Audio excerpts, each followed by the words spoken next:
Welcome to Keep What You Earn, your judgment and jargon-free zone for entrepreneurs of all levels. Get ready to learn how to scale your business, save money in taxes, and create a business that grows your wealth. If it feels like the financial side of business is like eating your vegetables, well, then think of this podcast as the ranch dressing to make the process a little more enjoyable. My name is Shannon Weinstein. I'm a CPA and business owner on a mission to simplify money and empower others through knowledge. I hope this episode inspires you to take action, but remember that the information we share is for educational purposes only and is not individual tax advice. Now that we got that out of the way, let's start the show.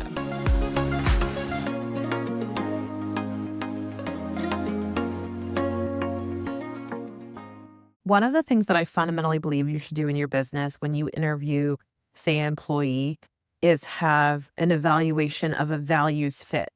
So whether it be culture and values, something like that, not just technical and not just skill set related, but are they a values alignment for your company? And in order to do that, you need to have core values defined. You need to know what those look like. And we do something similar with clients. Sometimes it's really out in the open and sometimes it's a little bit more subtle, but we do a values alignment for a new client. And whenever I onboard someone or when I'm actually on the sales call with them, I'm initially looking for signals of these traits. Now, we're asking for profile information. We're asking for size of your business, what you do, where you're based, things like that. But what I'm really listening for underneath and between the lines is really looking for a few key aspects of what they're looking to build, what their goals are, how we can help them with that, but also some traits of the founder that I think are super valuable that we look for to find someone we enjoy working with. I'm going to tell you what those are.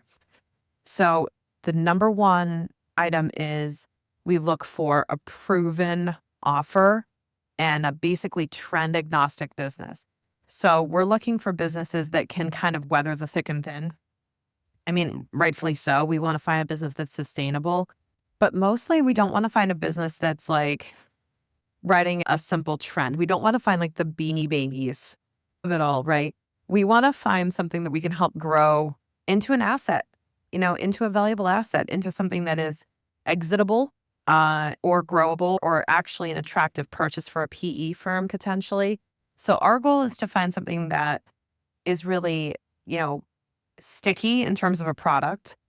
Customers love it, and that there's just like a sustainable, proven offer, that they have proven sales, proven profitability. And then you're probably thinking from that, like, okay, Shan, but if they have proven sales and proven profitability, why do they need you?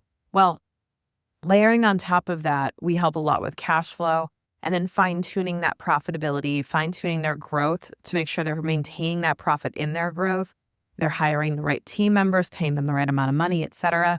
So a lot of what we do is really managing that profit into a growth stage, not just finding the profit. So most of the clients that we do work with are profitable, because I also would argue that you really can't necessarily afford a CFO if you're not profitable, or you definitely won't see the value. And you'll be more concerned with the cash flow going out from paying that CFO than you are with the value, because it's just going to create resentment or create a very difficult relationship, because you're going to be paying that person what you feel like is a lot of money.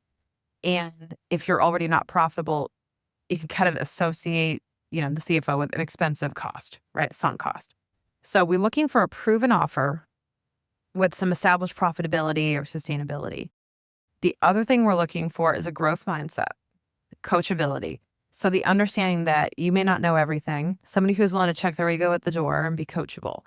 And we're looking for that because we want to be able to have collaborative conversations with our customers. We want to be able to feel like we are brainstorming together. They don't have to listen to our advice all the time. They don't have to, well, I should say they don't have to follow our advice. I do want them to listen to the advice and digest it. And they can throw it out the window if they want to. I mean, it's not my business, right? But a lot of things that we discuss, I just want to make sure are serving them, serving their goals, and they're super collaborative. So that's really important for us, is that the person we're working with is willing to listen, willing to learn, and is willing to admit they don't know everything, because we also approach a client relationship that way, where we don't know everything about them. We don't claim to come in and just magically know what to tell them to do. We're not like those stereotypical consultants who just come in with a quote unquote strategy offer and we say, hey, this is what you should probably do. And it's like, whoa, you don't even know anything about my business yet. And by the way, kind of a red flag, kind of. Like a lot of people who, come in and ask out the gate, hey, Shannon, like day one, week one, couple weeks in to a relationship, they're already like, so where do you think I can cut costs? Where do you think I can do this, do that? And it's like, whoa, whoa, whoa. This whole Rome wasn't built in a day thing. Like there's a lot I have to learn to dissect the why behind where we are right now. And if I don't understand the history, if I don't understand how we got here, then it's not really fair for me to chart the path to the next step if I don't know where we've been. So I need a little bit of time to get caught up with where things are, who these names are, core team members, core systems, right? So I need to get involved.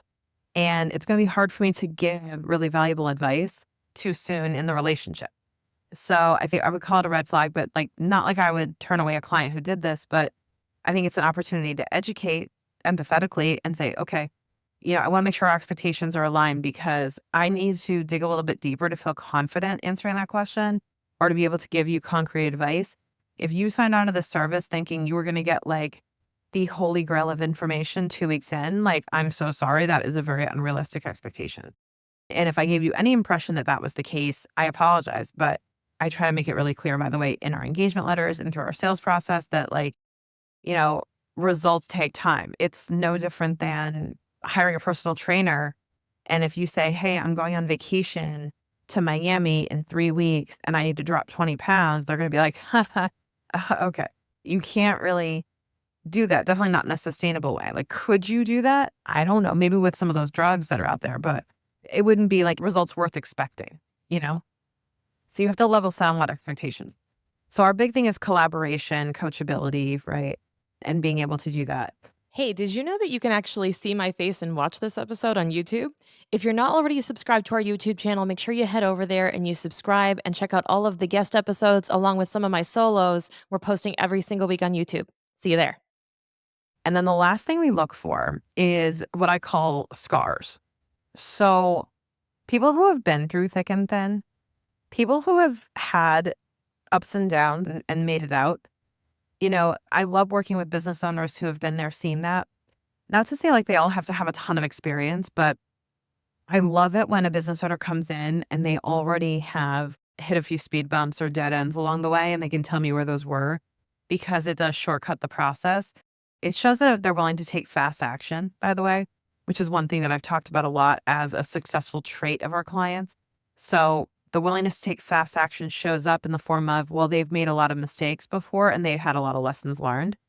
And even better, bonus points, cherry on top, is if they captured that lesson learned and they were able to preserve that in trainings and SOPs. And then when they onboard me, pass along all that knowledge and wisdom. So I would say a lot of the clients that we love working with are wise by experience because they've been willing to take fast action. They've been willing to make mistakes and, falter here and there, but they learn a lot from it. And I think that's a really good sign of a client that's in growth mode. So I love all of those aspects of clients. And what I try to do, just to peel back the curtain a little bit, is I try to identify some of those traits along with the sales process. Not only would I enjoy talking to this person, I would actually enjoy this person as a client, but I'm looking for these types of alignments because it really does foster a good client relationship. And I would challenge you to come up with a version of this, of what are the like between the lines traits or attributes or aspects, whatever you want to call it, of the clients that you want to work with. I have a boutique fractional CFO practice. If you have the ability to select clients, and be selective, I would highly encourage you to operate something like this when you're looking for clients because I'm telling you, one client that you're resentful towards because they don't have certain traits like this can be detrimental. And if you're having trouble identifying what those traits are for yourself, I would ask you to reverse it and say, what are like 3 of the traits that I would consider to be like major red flags or major indicators that something's not going to go well? Just using past clients as examples, finding common denominators, you know, um, For one, like if somebody is headstrong and doesn't listen to you, like it goes against my collaborative value.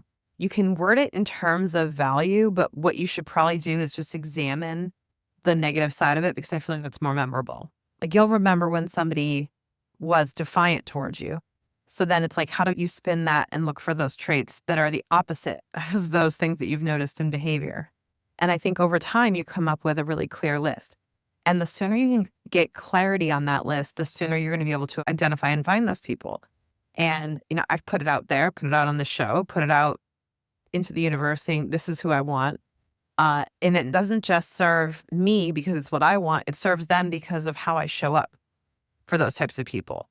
And I always think about it this way. These are the types of people that we want to have as clients. Why? Because they make us show up with enthusiasm, with pride. I mean, like we just care. We show up with so much enthusiasm for what we do for them. And we're excited to talk to them. It's just a different client experience than what most accountants are used to. And we wanted to create that by being really intentional about those values and intentional about who we serve. So that's what we do on our side. And hopefully you can extract a few pieces of that for your business, take that home to identify the values that you're looking for in your clients.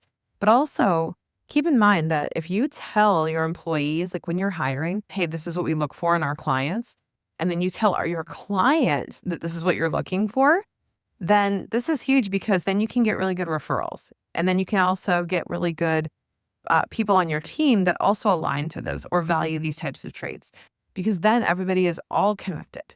Everybody's all on the same page with what they value, and it does work a little bit better that way.